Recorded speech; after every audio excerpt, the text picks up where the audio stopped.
Welcome back to True Echo, where real stories strike deep and voices long ignored finally get heard. Today's story is a powerful reminder of what happens when quiet brilliance meets loud injustice. It's about a gifted 12-year-old boy wrongly accused, a teacher whose bias ran deeper than anyone realized, and how one child's quiet courage sparked a wave of change that no one saw coming. So settle in, because what begins as a false accusation turns into a reckoning years in the making. Keon Reddick wasn't the kind of kid who made noise. He didn't need to. His quiet, observant presence had a way of filling a room without ever asking for attention. At McKinley Middle School in Toledo, Ohio, he was just another sixth grader to most, but the few who paid attention knew there was something different about him. Not just smart, exceptional. Tall for his age, slim-built, always wearing a navy blue hoodie with his initials stitched in by his grandma, Keon lived in his own world of equations and patterns. While his classmates struggled with decimals and long division, Keon was scribbling algebraic expressions in the margins of his notebook for fun. "I like numbers," he'd whisper when asked how he always finished first. He didn't say much, but when he did, people listened. Most of his teachers appreciated him, even if they didn't always understand him. His English teacher loved that he submitted book reports early. His science teacher once said he had the problem-solving skills of a high schooler. Even the janitor nodded when Keon passed by, tipping his mop like he was acknowledging something rare. But one teacher never looked past her assumptions. Mrs. Judith Penmar had taught math at McKinley for 20 years. She ran her classroom with cold precision, tight rules, clipped commands, and little tolerance for deviation. To her, gifted meant district certified and whiteboard approved. Keon didn't fit her criteria. To her, he was too fast, too quiet, and too perfect to be real. She didn't outright punish him, no, it was subtler than that. She'd skip his raised hand in class. Call on others when he volunteered. If he gave a correct answer unprompted, she'd frown and say, "Let's hear from someone else this time." There was no praise. No, "good job." Only silence. Keon didn't fight it. He didn't tattle or push back. He just kept solving. When Juliana Rivera needed help with fractions, he stayed after class, patiently breaking it down. "You flip the second number and multiply," he explained gently. Mrs. Penmar sat at her desk, eyes on her computer, expression unreadable. The next day, Keon turned in a math assignment, an advanced set of word problems he'd solved using a shortcut he learned on YouTube. He didn't just answer them, he understood them. He explained his work clearly and used elegant, logical methods that weren't in the curriculum. Mrs. Penmar held the paper up across the room. "Keon," she said flatly, "did you do this yourself?" He looked up, confused. "Yes." Her lips pressed into a hard line. "Where did you learn this method?" "I watched a video. Then I practiced." She said nothing else. Just stared at him with something that looked like disdain, or maybe fear. After class, she didn't say goodbye. Keon didn't care. That night, he put on his headphones and got back to his notebook. Solving made him feel safe. It was the one place the rules always made sense, even when people didn't. Weeks passed. Keon's scores remained high, consistent. But Mrs. Penmar's attitude stayed cold. It wasn't just disapproval anymore, it felt personal. The tipping point came when Keon took the district-wide advanced math placement exam, normally reserved for top 8th graders. He got in as an alternate after another student dropped out. He scored a perfect 100. The test was hard, very hard. Yet Keon not only completed it, he showed his work clearly, every step matching the answer key. The kind of precision that would make any math teacher beam with pride. Any teacher except Mrs. Penmar. She stared at the score in disbelief. Then, without saying a word, she walked out of the room. She didn't go to the break room or restroom. She marched straight into Principal Leonard Gozet's office, waving the test paper like it was evidence of a crime. I need to talk to you about Keon Reddick, she said, shutting the door behind her. Leonard blinked. Is he okay? That's the question, she said, sliding the paper across his desk. He scored a 100. That's suspicious. Leonard picked up the test. That's incredible. Wasn't he just an alternate? He wasn't even supposed to be there, she snapped. And now he scores higher than any 8th grader. Look at it. The answers, the steps, it's too clean. You think he cheated? He asked cautiously. I'm saying it looks that way. There was a long pause. Then she said the words that would stick in Leonard's mind for days: a child like him doesn't complete a test like this unaided. A child like him? Leonard repeated slowly. You know what I mean, she said. That afternoon, Keon waited outside for his Aunt Moira, his guardian since his mom passed away. She pulled up in her old Civic, music softly playing. You good? She asked. He nodded. Got 100. She laughed. Told you all that scribbling wasn't for nothing. He smiled, his whole face lighting up. But behind his smile, something gnawed at him. He could feel it, an unease he couldn't name yet. Something was changing. The next morning, Mrs. Penmar didn't acknowledge him once during class. When he raised his hand to correct a mistake on the board, she ignored him. At lunch, Juliana sat down next to him. Did you hear what she said to Mr. Fielding? What? She said it's statistically unlikely for someone like you to score that high. Keon blinked. He didn't respond. But a slow, hot burn began behind his chest. That afternoon, he was called into the counselor's office. A woman from the district academic integrity team introduced herself, Dr. Cheryl Maynard. She asked a few polite questions, then gently said, Would you mind taking another test, just like the one you took, this time with me in the room? Keon hesitated. Then nodded. Okay. Room 3C was cold.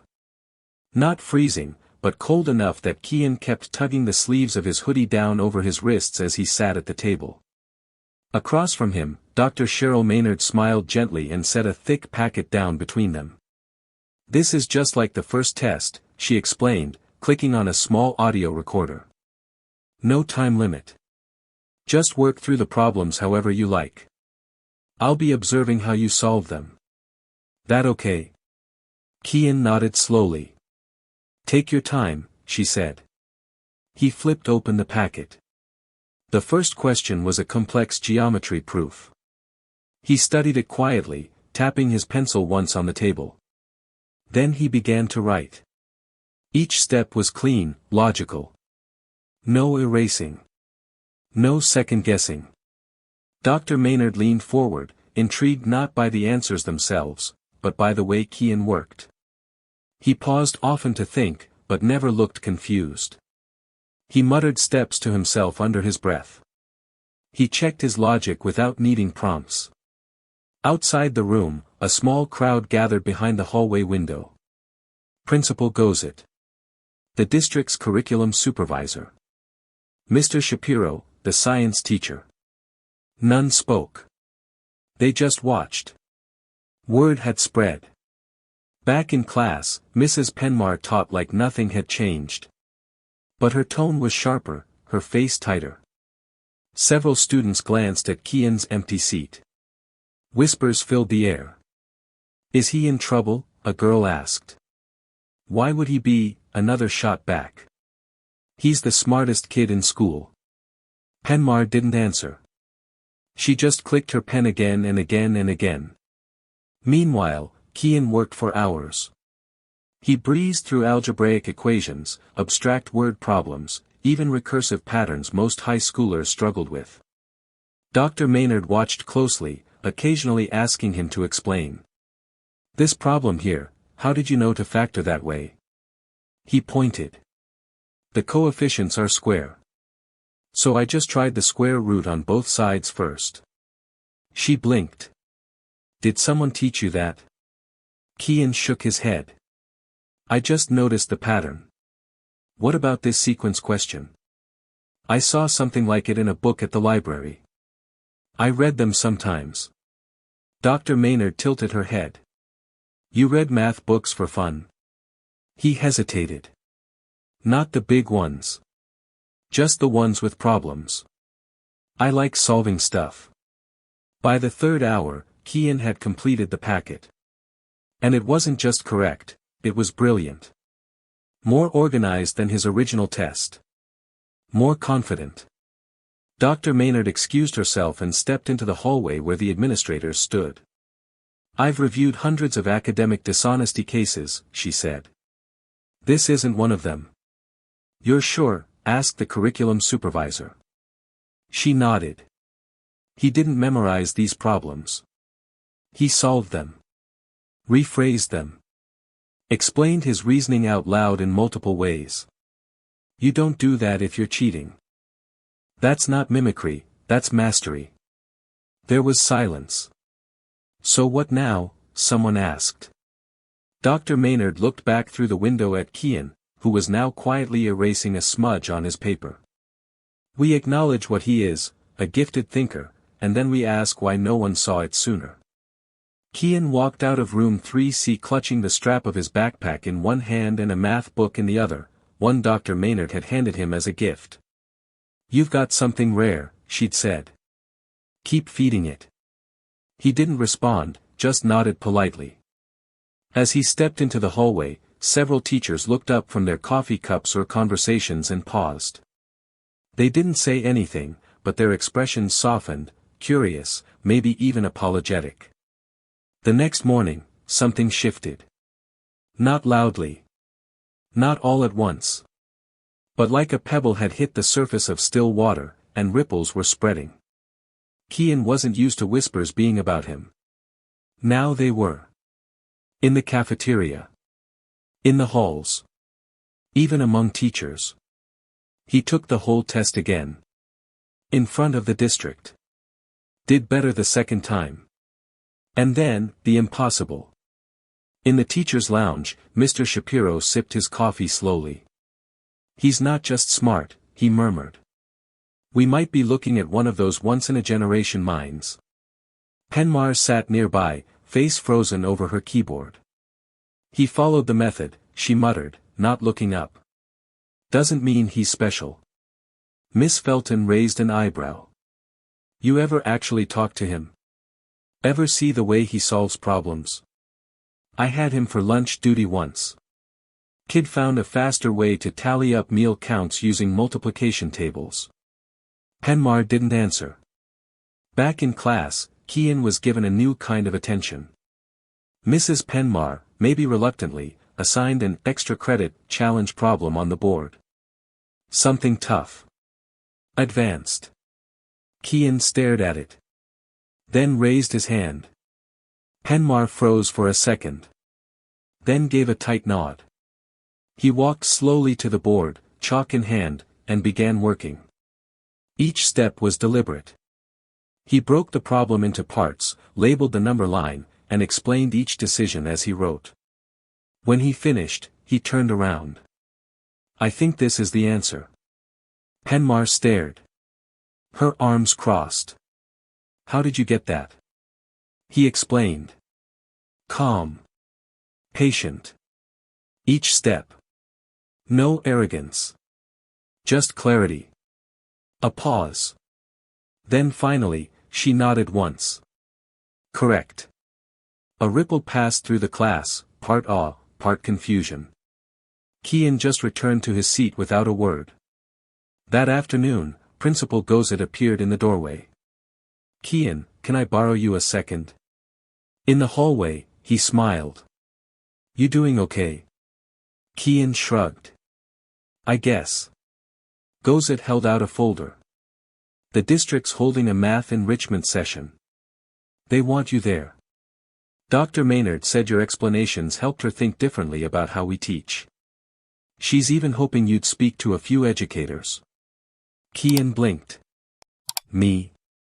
You don't have to. It's just, people want to understand how you think. He nodded slowly. Okay. By the end of the week, two things were undeniable. Keon's talent was no longer in question. And Mrs. Penmar's behavior was. The first complaint didn't come from a teacher or a student, it came from a parent. Teresa Langdon, whose two older kids had attended McKinley years earlier, read about Keon's retake in a small local newspaper article. What caught her attention wasn't the accusation. It was the name, Mrs. Judith Penmar. She remembered that name vividly. Her daughter had been told in 7th grade that she wasn't math-minded. That she should focus on English. That she just wasn't the kind of student built for formulas. Now that daughter was a college junior on the dean's list. Majoring in engineering. Teresa sat down and typed a short but powerful email to the superintendent. The subject line read, about Keon Reddick and Mrs. Penmar. I let it go back then, she wrote, but I won't stay silent now. My daughter wasn't just dismissed, she was discouraged. And it sounds like nothing's changed. That email was forwarded to the school board within 24 hours. Then came another. And another. Soon, dozens of messages poured in. Names. Years. Incidents. A pattern. One parent wrote, my son was told to slow down when he finished early. She once marked his right answer wrong because he didn't use her method. Another added, my daughter cried after being told, you're not as advanced as you think. It wasn't just Keon. It had never been just Keon. At McKinley, Principal Gozet felt the pressure mounting. He'd always trusted his staff. But now he had to face a painful truth, trust doesn't mean there wasn't harm. And harm doesn't always look like shouting or insults. Sometimes it looks like a door quietly closing again and again. Students began talking more freely. Teachers who had once brushed off concerns now leaned in when someone mentioned Penmar. One morning in the staff room, she found her mailbox stuffed, printed surveys, student feedback notes, handwritten comments. She always picked the same kids to answer questions. She told me not to try the challenge problem. Said it was too hard. She made me feel like I didn't belong in math. Penmar didn't say a word. She just stared, stone-faced, and placed the stack back into her box. But the silence wasn't going to save her this time. Meanwhile, Keon was noticing the change too. At lunch, students who had never spoken to him began sitting nearby. Not to tease. Not to poke fun. Just to be near him. Some asked for help. Others just wanted to know what kind of books he liked. One boy leaned over. My cousin goes to a school across town, he whispered. Said you're the kid who beat the high school test. Keon shook his head. It wasn't a high school test. Still, the boy grinned. You're like a genius or something, huh? Keon smiled faintly. I just like solving stuff. That week, the school board called Principal Gozet in for a closed-door meeting. There were printed folders, timelines, and spreadsheets, years of data. Superintendent Dr. Leland Price didn't sugarcoat it. We've received complaints going back more than a decade, he said. It appears Mrs. Penmar's classroom has been a consistent concern. Gozet didn't argue. I never saw outright misconduct, but I see it now. Dr. Price nodded. We're requesting an immediate observation. From an outside instructional specialist. One board member leaned forward. This isn't just about one student anymore.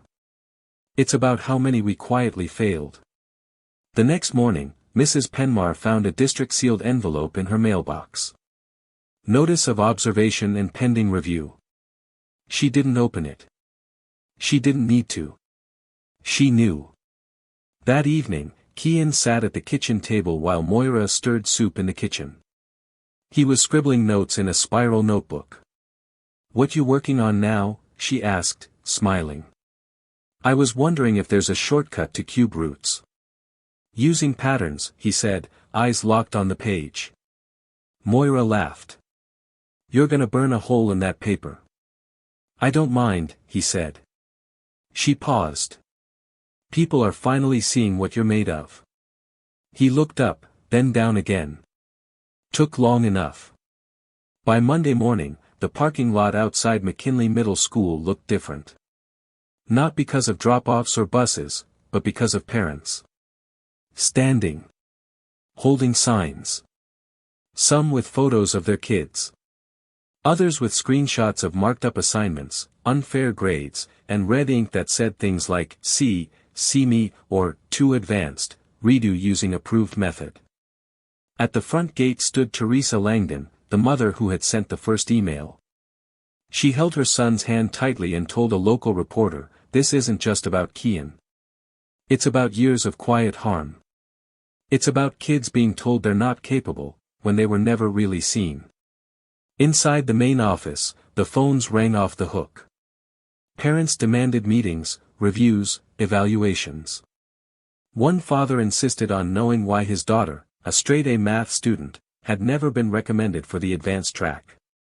Principal Gozet stood behind the counter, trying to keep his voice steady as he repeated, "We're reviewing the situation. We're listening." But listening wasn't enough anymore. In room 2A, Keon sat quietly in his usual seat as Mrs. Penmar began teaching. Her posture was stiffer. Her voice flatter. Outside the classroom window, protest signs bobbed in the wind. Every time Keon raised his hand, she called on him. That was new. During one lesson, she made a small mistake calculating a percentage. Keon pointed it out. She paused, corrected it, and said, softly, "Good catch." Some students glanced at each other in surprise. That same afternoon, the district released a public statement. It acknowledged an internal investigation and promised transparency. It also hinted at changes to how giftedness and talent were evaluated, especially in non-traditional learners. Online, the response exploded. About time. So many kids get discouraged before they even get a chance. We stand with Keon. Of course, there was backlash too. Teachers are being thrown under the bus. Penmar was just doing her job. But the weight of years, of ignored feedback, of voices long silenced, was finally pushing through. 2 days later, the school held an open forum. The gym was packed. Metal folding chairs filled every corner. Teachers, parents, staff, and board members sat in rows. A long table with name tags stretched across the front. Principal Gozet took the mic first. "We're here to listen," he said. "Not to point fingers. But to reflect.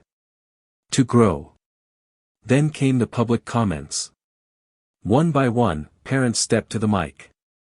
"My daughter came home crying every day from math class. My son stopped raising his hand. Not because he didn't know the answer. But because he got tired of being ignored." Then Moira Reddick stood. She took a breath. Then began. "My nephew didn't ask for this. He didn't ask to be in the news, to be evaluated, to be doubted. He just wanted to do his math. Help his classmates. Go home. But instead, he was made to feel small. And he still didn't fight. He didn't shout. He just kept doing the work." She paused, her voice steady. "That's strength. But not every kid can do that. Some kids stop trying. Some kids stop believing in themselves. We don't know how many we've already lost." The room fell silent. That night, alone in her classroom, Mrs. Penmar sat at her desk, the glow of her laptop reflecting off her glasses. A new email from HR sat in her inbox. Subject, temporary leave notification, pending final review. She didn't open it. She didn't have to. The walls around her were still lined with posters she'd hung years ago. One of them read, "Math is logic, not emotion." But the room felt different now. Heavy. Like the invisible ink of every slight, every dismissal, every stolen moment of potential had finally become visible. And the quietest kid in class had been the one to bring it all to light. Friday morning arrived with a strange kind of hush. Not the awkward kind, not tense, but a stillness that hinted at something important. Something overdue. Keon Reddick sat in the front row of McKinley Middle's auditorium. Legs crossed. Palms resting flat on his lap. His button-down shirt, slightly wrinkled at the sleeves, had been ironed by Moira the night before. "I don't need to dress up," he'd told her. "You're not dressing up," she'd said. "You're showing up." The district's Equity in Education Forum was underway, with teachers, principals, and school board members from across Lucas County in attendance. No cameras. No flashing lights. Just notebooks and eyes that, for the first time, were fixed on a boy many had never truly seen. When they called his name, Keon stood slowly. He approached the podium, barely taller than the microphone, and didn't adjust it. He didn't fidget. Just looked out across the room. Some people had doubted him. Some had defended him.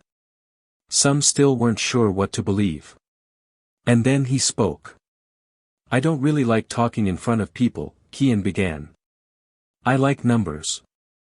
I like solving problems. Not just math problems, any problem." Soft chuckles rippled through the crowd.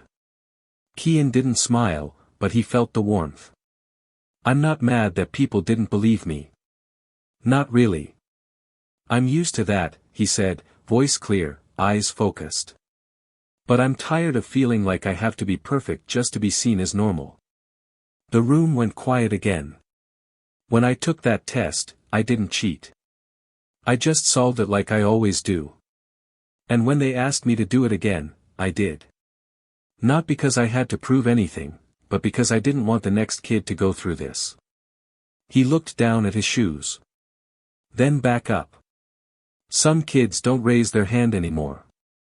Not because they don't know the answer, but because someone already decided they're not worth calling on." His voice didn't crack. He didn't cry. "I don't want an apology.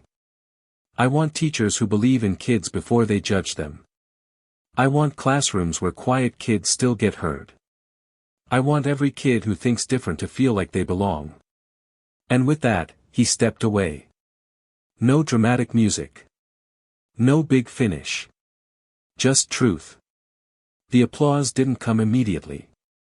It started soft, then built, then surged into a standing ovation. Later, teachers from 3 different schools approached him. "Can I email you some questions? Would you talk to our faculty? You're an extraordinary young man." Keon nodded to most of them. Not because he needed the attention, but because maybe, just maybe, he could help. That night, Moira let him stay up late. They watched old game shows and ate popcorn on the couch. She ruffled his hair. "Proud of you, baby." "I was nervous," Keon said. "Didn't show." Then he paused. "You think they'll really change?" Moira leaned back, thoughtful. "Some will. Some won't. But you planted something today. That's more than most people ever do." Meanwhile, back at the school board office, Dr. Leland Price sat at his desk. Keon's speech transcript was open before him. He'd underlined one line. "I want classrooms where quiet kids still get heard." He circled it. Then picked up the phone. "Let's add a new item to next week's agenda," he told his assistant. "We need to talk about how we identify and support non-traditional learners." The following Monday, room 2A sat empty. A simple notice on the door read, "Class temporarily reassigned to room 2B." No explanation. No farewell. Mrs. Penmar had been placed on administrative leave pending final review. Weeks later, she resigned quietly. No send-off. Just a formal email confirming her departure. Some teachers felt conflicted. Others admitted they'd seen signs for years but hadn't known what to do. Miss Felton said it best, "We can't keep mistaking silence for success. Just because a classroom is quiet doesn't mean it's healthy." In Keon's new class, Mr. Kelly, young, curious, open-minded, taught with his sleeves rolled up and his voice full of energy. On the first day, he pointed to Keon and said, "I heard you've got a head for numbers. Want to help me explain this?" Keon nodded. Outside math class, changes were taking root. The school launched a pilot program called Think Different, a weekly enrichment group for students who showed curiosity, effort, or untraditional strengths. It wasn't a gifted label. It was an invitation. Keon joined. So did Juliana. So did Terrence. They solved logic puzzles. Created games. Shared ideas. Thought in ways they'd never been asked to think before. One afternoon, Juliana leaned over and whispered, "Kinda cool being one of the smart kids now." Keon smiled. "You always were." The district's final review of Mrs. Penmar wasn't made public, but key points were shared: rigid instruction, frequent dismissals, a consistent pattern of overlooking certain students. She'd taught math like it was a formula with only one right way. But Keon had proven otherwise. He didn't become famous. Didn't win medals or go viral. He stayed the same thoughtful, brilliant boy who liked solving things. Still quiet. Still sharp. Still the kid who preferred numbers over noise. At home, Moira framed a copy of the district newsletter article, headline in bold. Keon Reddick's voice sparks change at McKinley Middle. "I know you don't care about awards," she said, hanging it on the wall. "But this isn't for you. It's for the next kid who thinks the way you do." Keon looked up, then back down at his math book. He didn't need to prove anything anymore. Not to teachers. Not to classmates. Not even to himself. He just wanted to keep learning. And now, finally, no one was standing in his way.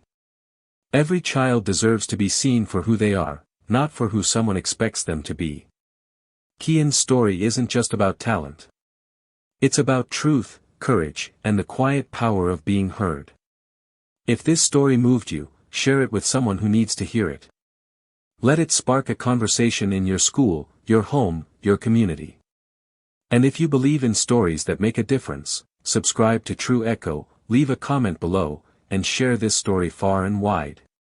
The world changes not when the loudest voice speaks, but when the quietest voice is finally listened to.